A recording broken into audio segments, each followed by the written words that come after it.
Shao Kahn's death did nothing to relieve Scorpion's pain. The loss of his kin still weighed heavily upon him. For reasons he could neither explain nor understand, he was drawn to the home of the Shirai Ryu.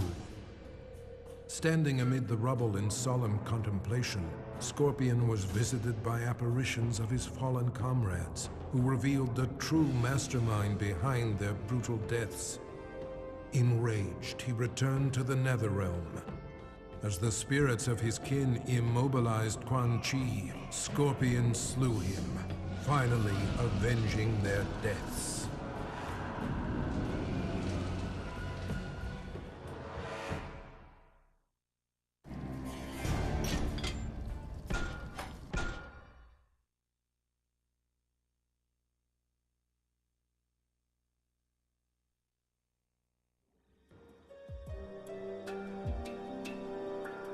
Sector had dedicated his life to the Lin Kuei.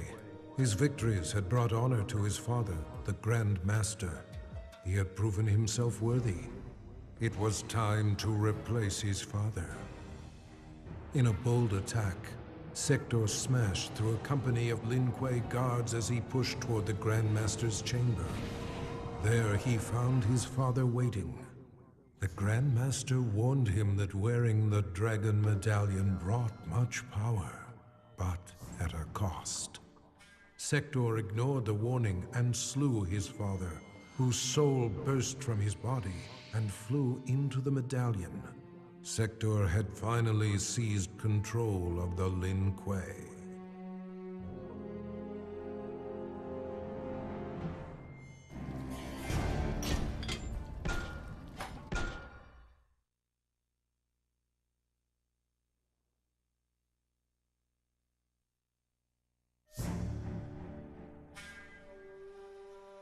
Shang Tsung voraciously consumed Shao Kahn's soul, absorbing his immense power.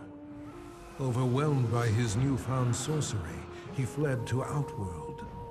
Moments before suicide, Shang Tsung was visited by Bo Raicho. The mentor of warriors offered to teach him to control the dark magic, but for a special purpose. Liu Kang had become a god. The power had corrupted him, transforming him into a tyrant. He needed to be stopped. After rigorous training, Shang Tsung mastered the one technique that could finish Liu Kang. Vengeance would finally be his.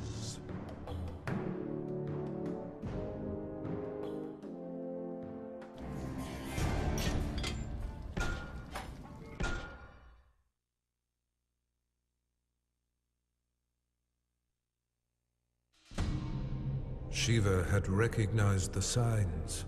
Her people were out of favor and in decline. The Centaur would soon dominate Shao Kahn's forces, while the Shokan would move inexorably toward extinction. Shiva's act of defiance, her murder of Shao Kahn, made possible a new home for her people among the mortals of Earthrealm, a world free of both Tarkatan and Centaur. With cooperation from world leaders, Shiva secured for the Shokan the continent of Australia. In return, they would protect Earthrealm from future invasions. For her leadership, Shiva was exalted, the most honorable Shokan in their proud history.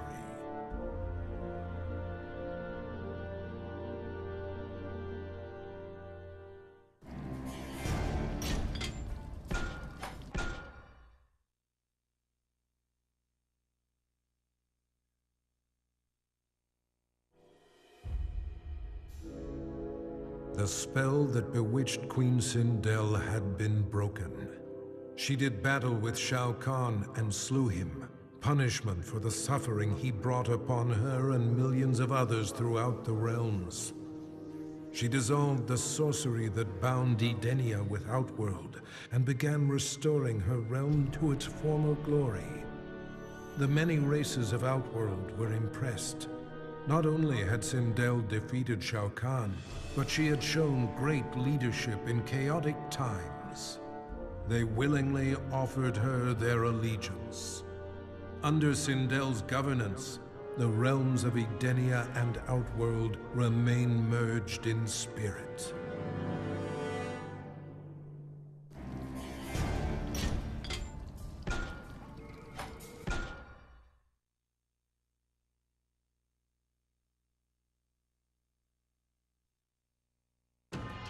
Shao Kahn's violent death shook the very core of Smoke's being and dislodged his earliest memories.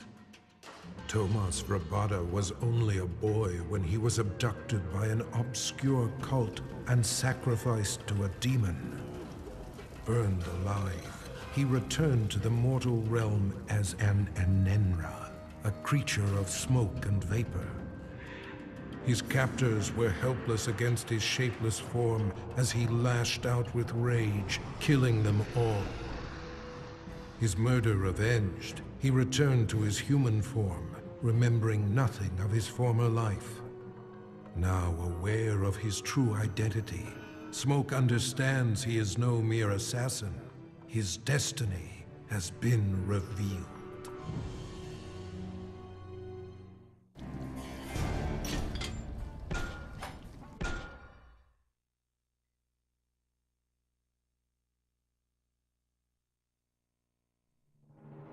The loss of friends and allies during the battle with Shao Kahn took its toll on Sonya Blade's sanity.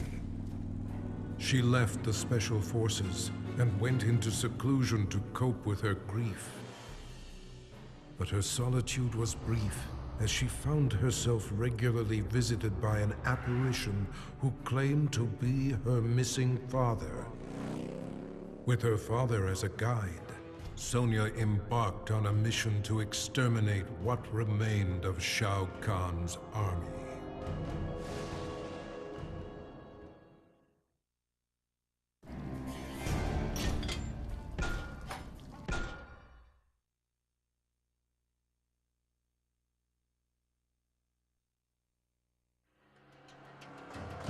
Despite telling the world that he was simply doing his job, Stryker was made a hero for saving Earth from invasion. He received both the key to the city and the Congressional Medal of Freedom. Press and paparazzi hounded his every move. His biography spent a year on the bestseller lists. Stryker action figures flew off the shelves and into every young boy's hand.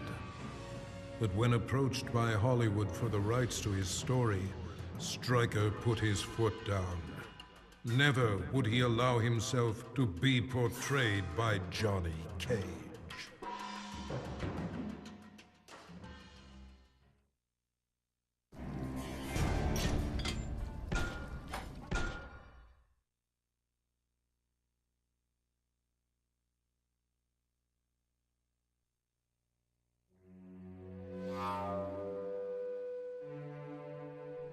After the victory over Shao Kahn, Sub-Zero learned from Raiden the truth, that the Lin Kuei were ultimately responsible for the deaths of both Sub-Zero's and Scorpion's families.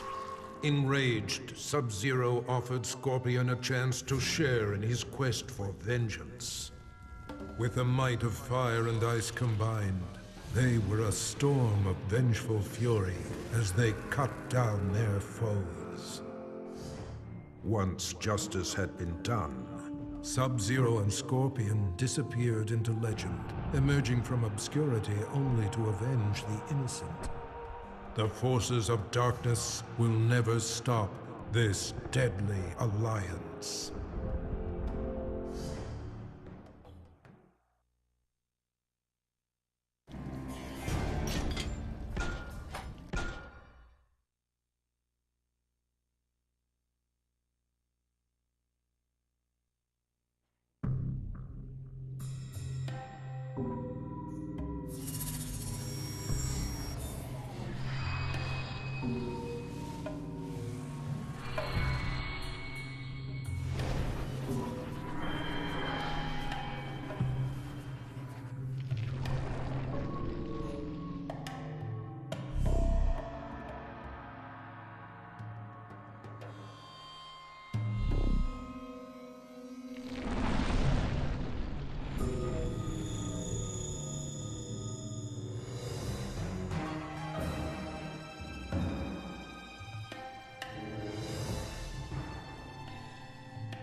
Having finally brought about Shao Kahn's demise, Quan Chi was then tasked with growing the ranks of the Brotherhood of Shadow. Many warriors had perished in Outworld's invasion of Earthrealm. Quan Chi stole their souls and remade them to serve his master, the fallen Elder God. The task completed, Shinnok repaid Quan Chi's service by ordering his execution, thereby eliminating a possible challenger to his rule. Quan Chi had anticipated this act of treachery, however, and resurrected Shao Kahn, the ultimate phantom warrior. With Shao Kahn as his enforcer, Quan Chi struck down the Brotherhood of Shadow and Shinnok. Quan Chi forgives betrayal from no one, not even a god.